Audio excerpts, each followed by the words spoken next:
नमस्कार, आप देख रहे हैं आर्यन न्यूज और मैं हूं आपके साथ प्रियंका तिवारी। बुलेटिन का आगाज करेंगे बड़ी खबरों के साथ। प्रधानमंत्री नरेंद्र मोदी शनिवार को विज्ञान भवन में पहली अखिल भारतीय जिला कानूनी सेवा प्राधिकरण के उद्घाटन सत्र को संबोधित कर रहे थे। इस दौरान उन्होंने कहा कि ये समय हमारी आजादी के अमृतकाल का समय है। ये उन संकल्पों का समय है जो अगले 25 वर्षों में देश को नई ऊंचाइयों पर ले जाएंगे। देश की इस अमृत यात्रा में ease of doing business of ease of living की तरह ही ईज ऑफ जस्टिस भी उतना ही जरूरी है। साथ ही पीएम मोदी ने कहा कि ई कोर्ट्स मिशन के तहत देश में वर्चुअल कोर्ट्स शुरू की जा रही हैं। ट्रैफिक वायलेशन जैसे अपराधों के लिए 24 घंटे चलने वाली कोर्ट्स ने काम करना शुरू कर दिया है। लोगों की सुविधा के लिए कोर्ट्स में वीडियो कॉन्फ्रेंसिंग इंफ्रास्ट्रक्चर का विस्तार भी किया जा रहा है। एक आम नागरिक संविधान में अपने अधिकारों से परिचित हो, अपने कर्तव्यों से परिचित हो, उसे अपने संविधान और संवैधानिक संरचनाओं की जानकारी हो, रूल्स और रेमेडीज की जानकारी हो। इसमें भी टेक्नोलॉजी एक बड़ी भूमिका निभा सकती है।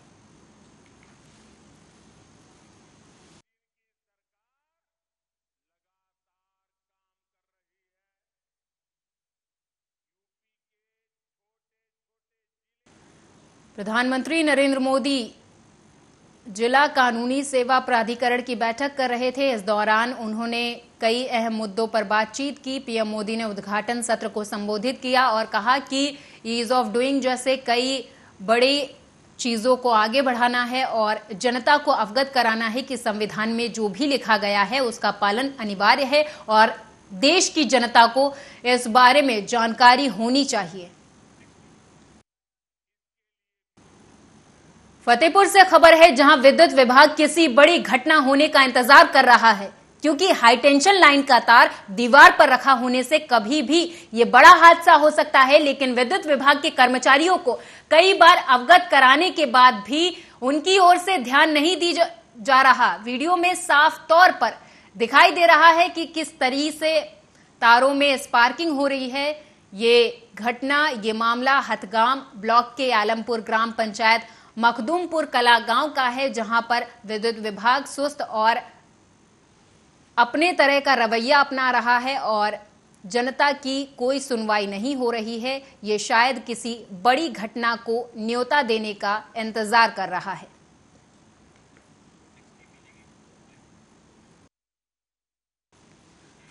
लालकुआं तराई पूर्वी गौला रेंज की वन विभाग टीम ने पिछले कुछ दिनों में अवैध खनन और लकड़ी तस्करों के खिलाफ बड़ी कार्रवाई करते हुए कई वाहनों को सीज कर उनसे जुर्माना वसूल किया है। वहीं वन विभाग की इस कार्रवाई से तस्करों में हड़कंप मचा हुआ है। बताते चले कि तराई पूर्वी गौला रेंज के वन क्षेत्राधिकारी आरपी जोशी के नेतृत्व में वन विभाग की टीम लगातार अवैध खनन और लकड़ी तस्करों के खिलाफ कार्रवाई करती आ रही है। वन विभाग की टीम ने पिछले कुछ दिनों में कई वाहनों को सीज कर उनसे जुर्माना भी वसूल किया है। अवैध खनन अवैध पातन के लिए गौला रेंज में 3 टीमें गठित की गई हैं, जो 3 पालियों में काम करती हैं। सुबह 6 से 2, 2 से 10, 10 से 6 लगातार 3 टीमें कार्यरत हैं, गश्त करती हैं और गश्त के दौरान अगर कोई ऐसी वन अपराध मिलता है तो उसको पकड़ते हैं। और इसके अलावा अवैध पातन के जो मामले हैं वो भी पकड़े जाते हैं। अभी बरेली हल्द्वानी रोड पर 2 दिन पहले एक वाहन मिला था अवैध इलीगल अभियान करते हुए, उसको पकड़ा है, जिसको सीज कर दिया गया है। इसी प्रकार और भी जो वन अपराध हैं अवैध खनन के, वह हैं, अगर वो संज्ञान में आने पर तुरंत कार्रवाई की जाती है। टीम मुस्तैद है और ऐसे प्रकरण अवैध पातन अवैध। लखनऊ से खबर है, जहां पुलिस और बदमाशों में मुठभेड़ हो गई, जिससे कि 20,000 का इनामी गैंगस्टर सिराज उर्फ अब्दुल मन्नान मुठभेड़ के दौरान गोली लगने से घायल हो गया। बता दें कि बदमाश के पैर में गोली लगी है, जिसके खिलाफ जिला सुल्तानपुर सहित लखनऊ में 2 दर्जन मुकदमे दर्ज हैं। हालांकि मौके से पुलिस ने तमंचा, कारतूस सहित सोने का हार भी बरामद किया है और आरोपी को गिरफ्तार कर उसे जेल भेजने की तैयारी भी कर ली है।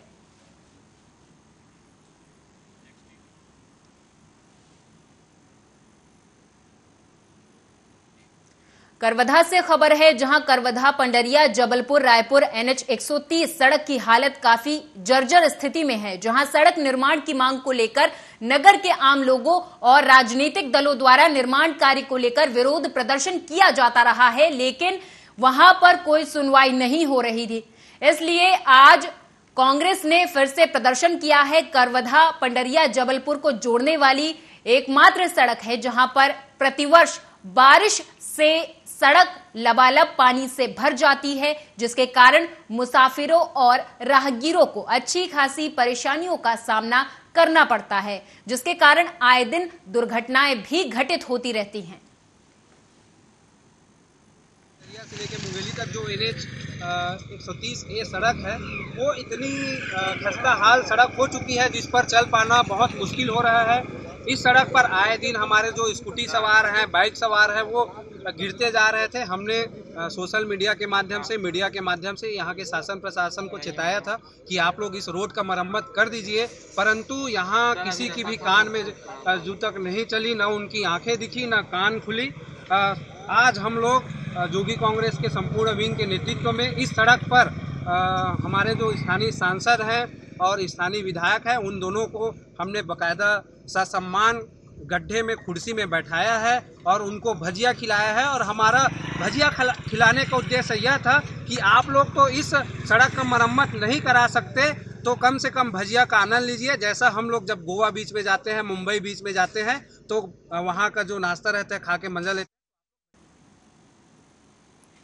5 महीने की लंबी लड़ाई के बाद आखिर में अदालत के आदेश पर रायबरेली जनपद के गुरबख्शगंज थाने में तैनात आरोपियों पर कार्रवाई की गई, जिसमें 3 महिला सिपाहियों और 4 पुलिस सिपाहियों समेत 9 लोगों के खिलाफ बिजनौर जिले के थाना धामपुर थाने में दुष्कर्म समेत अन्य गंभीर धाराओं में मुकदमा दर्ज हुआ है। सभी आरोपी रायबरेली के गुरबख्शगंज थाने में तैनात हैं। फेसबुक पर आई फ्रेंड रिक्वेस्ट ने एक विवाहिता की जिंदगी में तूफान ला दिया। बता दें कि विवाहिता ने फ्रेंड रिक्वेस्ट एक्सेप्ट कर अपनी जिंदगी की सबसे बड़ी गलती कर ली। आरोप है कि इस फेसबुक फ्रेंड ने बातचीत का सिलसिला आगे बढ़ाते हुए विवाहिता की अस्मत को भी तार तार कर दिया। युवक रायबरेली के गुरबख्शगंज थाने में सिपाही के पद पर तैनात है। तो वहीं आपको बता दें कि विवाहिता बिजनौर के धामपुर में किराए के मकान में रहकर अपने 2 मासूम बच्चों को शिक्षा दिला रही थी। पति चंडीगढ़ में टाइल्स पत्थर लगाने का काम करता है। दोनों की जिंदगी खुशहाल थी। इसी बीच फरवरी माह में महिला के फेसबुक पर एक युवक की फ्रेंड रिक्वेस्ट आई। महिला ने उसे एक्सेप्ट कर लिया। एक दिन फेसबुक फ्रेंड ने विवाहिता को फेसबुक मैसेंजर पर वीडियो कॉल किया। विवाहिता का आरोप है कि इस कॉल को युवक ने रिकॉर्ड कर उसे ब्लैकमेल करना शुरू कर दिया। युवक ने खुद को पुलिसवाला बताते हुए कहा कि अगर उसने बातचीत का सिलसिला जारी नहीं रखा तो वीडियो कॉल की रिकॉर्डिंग वो उसके पति को भेज देगा। हालांकि महिला के मुताबिक वो युवक के जाल में फंसती गई। बीते 4 मार्च को युवक उसके कमरे पर पहुंच गया और विवाहिता का आरोप है कि युवक ने जबरन उसके साथ शारीरिक संबंध बनाया और वीडियो रिकॉर्डिंग कर ली।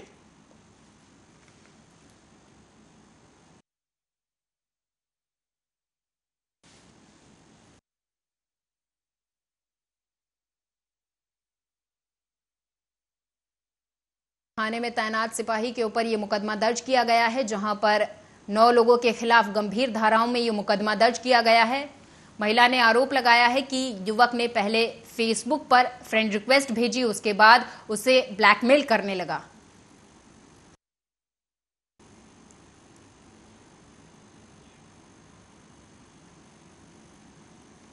इस वक्त की बड़ी खबर जांजगीर चांपा जिले से है, जहां पर शिवरी नारायण थाना क्षेत्र के ग्राम पंचायत रिंगनी में 50 वर्षीय बुजुर्ग का शव बरामद हुआ। आपको बता दें कि ग्राम पंचायत रिंगनी हाई स्कूल भवन के पीछे खेत से ये शव बरामद हुआ है। बता दें 50 वर्षीय बुजुर्ग का नाम रामजी भैना बताया जा रहा। मिली जानकारी के अनुसार कल से लापता थे रामजी भैना, जिन्हें ढूंढने में परिजन लगे हुए थे, जहां आज सुबह उनका शव मिलने से परिजनों में हड़कंप मच गया है।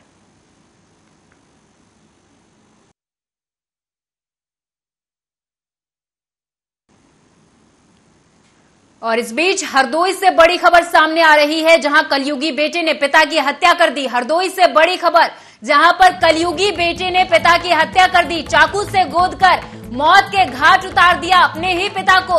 हत्या के बाद आरोपी मौके से फरार हो गया है। हालांकि ये मामला गृह कलह के चलते हुआ है, जहां पर आरोपी बेटे ने हत्या की घटना को अंजाम दिया।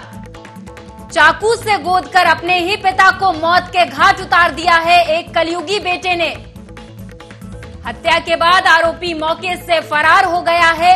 ये घटना उस वक्त घटित हुई जब गृह कलह अपने चरम पर था। गृह कलह के चलते बेटे ने अपने ही पिता की हत्या कर दी और मौके से फरार हो गया।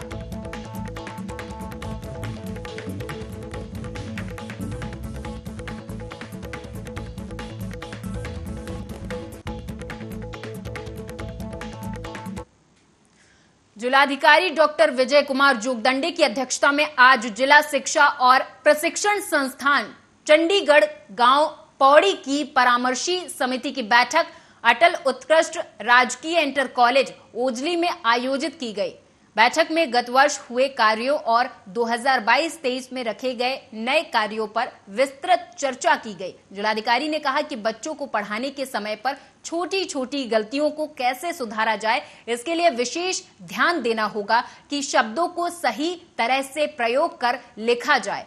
कहा कि हर व्यक्ति को पढ़ाते समय छोटी छोटी बुरी आदतों से बचना चाहिए, जैसे लाइन के ऊपर हाथ रखकर पढ़ाना, शब्दों को मन में दोहराना, अक्षरों को एक एक कर पढ़ना सहित अन्य का भी ध्यान रखना चाहिए।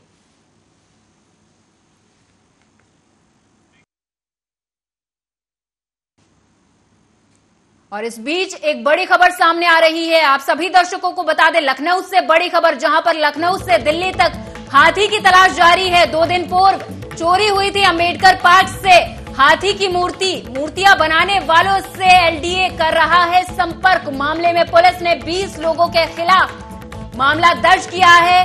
20 लोगों से पूछताछ की है। पुलिस ने 7 लोगों को हिरासत में ले लिया है। इस दौरान बड़ी खबर लखनऊ से, जहां पर लखनऊ के अंबेडकर पार्क में स्थित एक मूर्ति जो हाथी की बताई जा रही है, वो चोरी हुई थी 2 दिन पूर्व।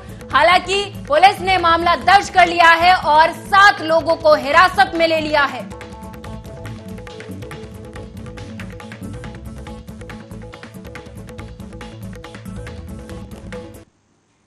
और इस बीच एक और बड़ी खबर सामने आ रही है। आप सभी दर्शकों को बता दें, अमेठी से इस वक्त की बड़ी खबर सामने आ रही है, जहां पर आर्या न्यूज की खबर का असर हुआ है। आर्या न्यूज की खबर का असर हुआ है। अमेठी एसपी ने एसओजी के 2 सिपाहियों को सस्पेंड कर दिया है।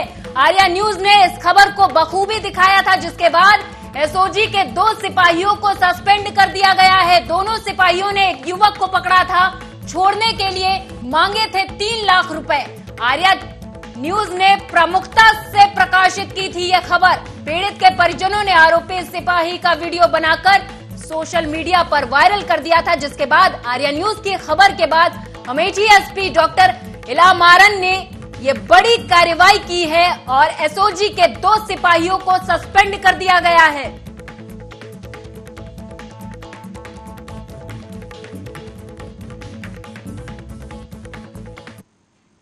तो वहीं जिलाधिकारी डॉक्टर विजय कुमार जोगदंडे ने आज ग्राम पंचायत कमेड़ा में हरेला कार्यक्रम के तहत स्थानीय लोगों के साथ विभिन्न प्रजाति के पौधों का रोपण किया।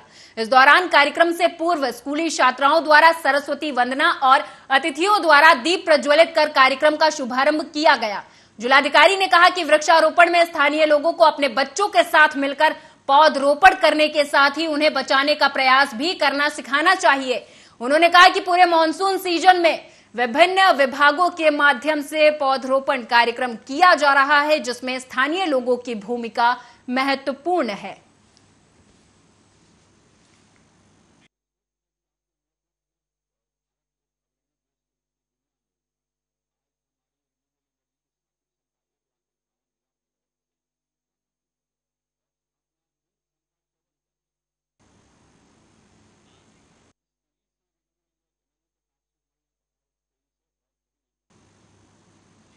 और मेरे साथ इस बुलेटिन में फिलहाल इतना ही। आप देखते रहिए आर्या न्यूज। नमस्कार।